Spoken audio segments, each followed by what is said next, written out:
के गोपीपुर नाम के एक गांव में एक दूधिया श्याम रहता था। श्याम ने कई सारी गायें पाल रखी थी।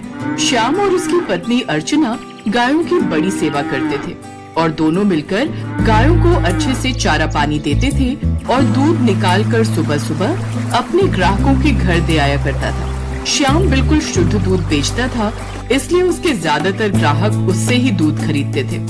श्याम और अर्चना दोनों भगवान गणेश के बहुत बड़े भक्त थे और भोजन करने से पहले गणेश जी को भोग लगाते थे। उनका जीवन सुखमय बीत रहा था।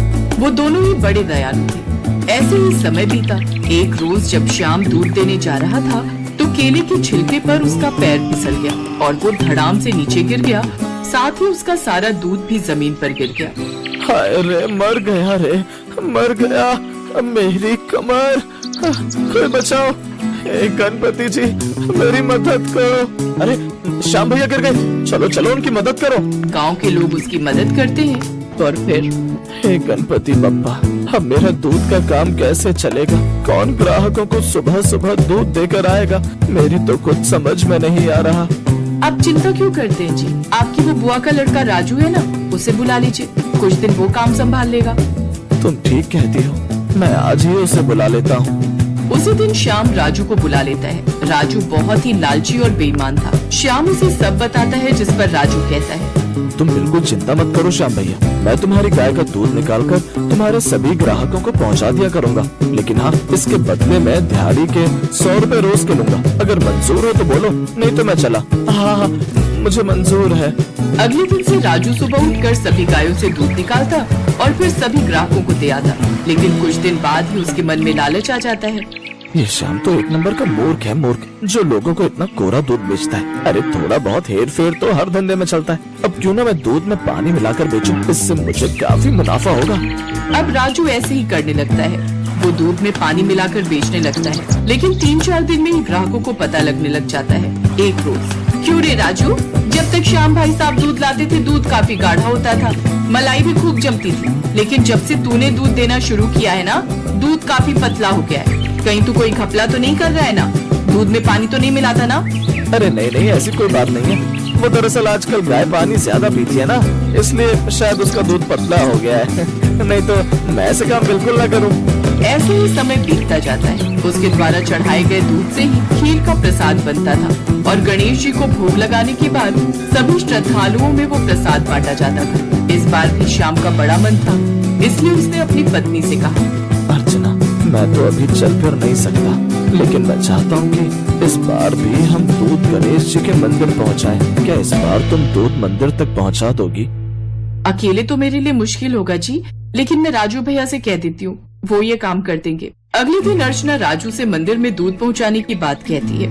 हाँ हाँ भाभी, ये भी कोई कहने वाली बात है? अरे नेकी के इस काम के लिए मैं कैसे मना कर सकता हूँ। राजू 20 किलो के उस दूध में काफी पानी मिलाकर मंदिर ले जाता है और पंडित जी से कहता है, पंडित जी, वो श्याम भाई साहब ने कहा है कि इस बार मुफ्त में कोई दूध नहीं मिलेगा, आपको इस बार दूध के पैसे देने होंगे। ये तुम क्या कह रहे हो? श्याम तो हर बार मुफ्त में दूध देता था, फिर वो इस बार पैसे कैसे मांग सकता है? वो क्या है पंडित जी, श्याम का आजकल कमर का इलाज चल रहा है, तो उस पर काफी पैसे खर्च हो जाते हैं, तो इस बार तो वो मुफ्त में नहीं दे पाएगा। अब पंडित राजू को पैसे दे देता है। राजू खुशी खुशी वो पैसे लेकर लौट जाता है। फिर गणेश उत्सव का त्योहार बड़े ही श्रद्धा पूर्वक मनाया जाता है, जिसके बाद सबको खीर का भोग लगाया जाता है। फिर सभी गांव वालों को वो प्रसाद के रूप में दिया जाता है, लेकिन इस बार उन्हें खीर में पहले वाला स्वाद नहीं आता।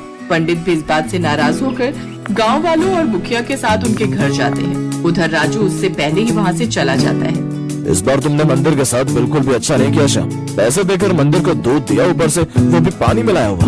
अब तो इस गांव में रहने के लायक नहीं है, तुझे 3 दिन में गांव छोड़कर जाना होगा। अब यही हम सबका फैसला है। ये आप क्या कह रहे हैं मुखिया जी? मेरी तो कुछ समझ में नहीं आ रहा। सब समझ आ जाएगा जब तुझे जगह जगह ठोकरें खानी पड़ेंगी ना, तब। सभी गांव वाले वहाँ से चले जाते हैं। श्याम और अर्चना की समझ में कुछ नहीं आता। वो दोनों रोते हुए गणेश जी की मूर्ति के सामने हाथ जोड़कर बैठ जाते हैं और रोने लगते हैं। मुझ गरीब को इस मुसीबत से बचा लो पप्पा। आपको तो सच्चाई का पता है, मुझ पर जो आरोप लगाया गया है वो निराधार है। मैंने तो पूरी श्रद्धा से मंदिर के प्रसाद के लिए दूध पहुंचाया था और उसके बदले कोई पैसे नहीं मांगे थे, लेकिन फिर हमारे साथ ये सब क्या हो रहा है? हमारी मदद करो प्रभु। श्याम और अर्चना लगातार रोए जा रहे थे। उधर उसी रात राजू के घर में चोर आ जाते हैं और उसके घर से वो पैसे और सब कीमती सामान ले जाते हैं। 2 दिन बाद जब गांव वाले श्याम के घर आकर उसे निकालने आते हैं तो वो दोनों गणेश जी की मूर्ति के आगे हाथ जोड़कर प्रार्थना करने लगते हैं। तभी उस मूर्ति में से एक तेज रोशनी उत्पन्न होती है और उसमें से गणेश जी बाहर आते हैं। श्याम, अर्चना, मैं तुम्हारी सच्ची भक्ति से अत्यंत प्रसन्न हूँ। मैं जानता हूँ कि तुम निर्दोष हो। सारा दोष तो राजू का है। उसी ने तुम्हें धोखा दिया है। शुद्ध दूध में पानी की मिलावट करके उसी ने तुम्हें बदनाम किया है, लेकिन उसे उसके दुष्कर्मों की सजा मिल चुकी है। मेरे प्रिय भक्त, अब तुम्हें किसी प्रकार की चिंता करने की जरूरत नहीं है। और खबरदार, जो किसी ने भी मेरे भक्त को इस गांव से निकालने की कोशिश की, इन सब में इसका कोई दोष नहीं है। इसके बाद वो वहाँ से अंतर्ध्यान हो जाते हैं। अब सभी श्याम से माफी मांगते हैं और फिर से उससे दूध लेने लगते हैं। श्याम राजू से अपना रिश्ता खत्म कर देता है। साथ ही अब गांव वाले भी कभी उसे अपने गांव में नहीं घुसने देते। राजू को अब अपनी गलती का एहसास तो था, लेकिन सिवाय पछतावे के उसके